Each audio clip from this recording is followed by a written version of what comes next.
بە بۆنەی دەستپێکی ساڵی نوێی خوێندن، نوێنەرانی مامۆستایانی کۆمەڵ لە ناویەکێتی مامۆستایانی کوردستان کۆنگرەیەکی ڕۆژنامەوانیان ساز کرد و کەم و کوڕیەکان و کێشەکانی پەروەردەیان خست هەڕوو، هەروەک داوایان لەلایەنە پەیوەندیدارەکان کرد هەستن بە چارەسەرکردنیان.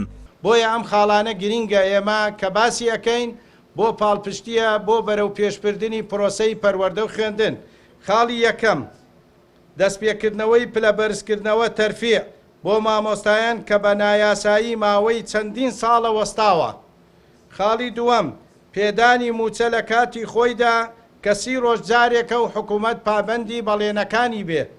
خاڵی سێیەم چارەسەرکردنی گرفتی مامۆستایانی وانەبێژی و کە بە دامەزراندن یان گرێبەست کە زیاتر لە 21,000 مامۆستای وانەبێژ هەیە، زۆربەی ناوەندەکانی خوێندن لە دەرەوەی شارەکان ئەوان پڕیان کردوتەوە.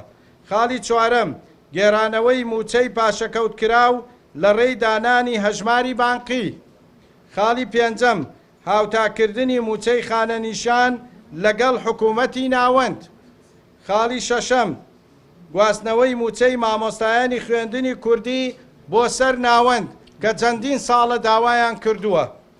خاڵی حەوتەم مۆڵەتی بێموچە لە 2 ساڵەوە بکرێتە 5 ساڵ وەکو وەزارەتەکانی تری حکوومەتی هەرێم.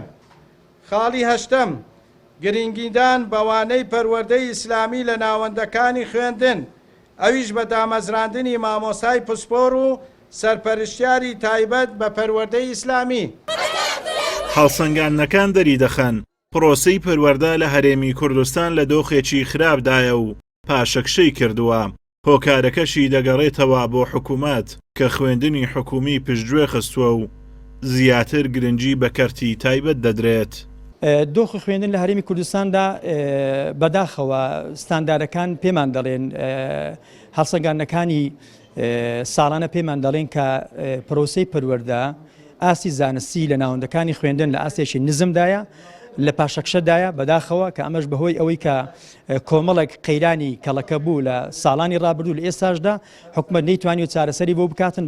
بەداخەوە لە هەم لە پاڵپشتی نەکردنی حکوومەت لە پرۆسەی پەروەردە و لە خودی مامۆستا لە خودی خوێندن لە خودی قوتابی ئەمە وای کردو بەڕاستی پرۆسەی پەروەردە پاشەکشە بکاتن. لە ڕاستیا دۆخی پەروەردە لە قەیرانێکی قوڵایە، ئەتوانین بڵێن ئێستا هەرێمی کوردستان بە قەیرانێکی قوڵاتی ئەپەڕێ. حکوومەتی هەرێم فەرامۆشی دۆخی پەروەردەی کردووە، ئەوە تا کەرتی پەروەردە حکوومەت ناتوانێت پێداویستەکانی دابین کا بۆیە کە وردە هەنگاو بە هەنگاو ئاەتە دەست کەرتی تایبەت کە کەرتی تایبەتیش بۆ پەروەردەکردن بەڕاستی زۆر مەترسیدارە چونکە پەروەردەکردنی نەوەی داهاتوو بیدەیت دەست کەرتی تایبەت ئەمە لە زۆربەی وڵاتانە حکوومەت خۆی سەرپەرشتیەکە بۆیە کە نیشانەی فەشەلی دەوڵەتە حکوومەتە لەو بارەدا بۆیە کە بەجێ هێڵێ بۆ کەرتی تایبەت. وا بڕیارە ڕۆژی 13 مانگ ساڵی نوێی خوێندن بە بەشداری 1,800,000 قوتابی لە هەرێمی کوردستان دەست پێ بکاتەوە، ئەمما لە کاتێکدایە قوتابخانەکان بەپێی ستانداردی جیهانی نین.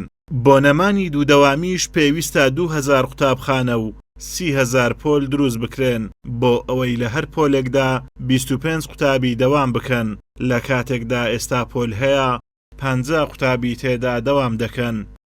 ئازاد ئۆمەراوی کەناڵی ئاسمانی پەیام، سۆران.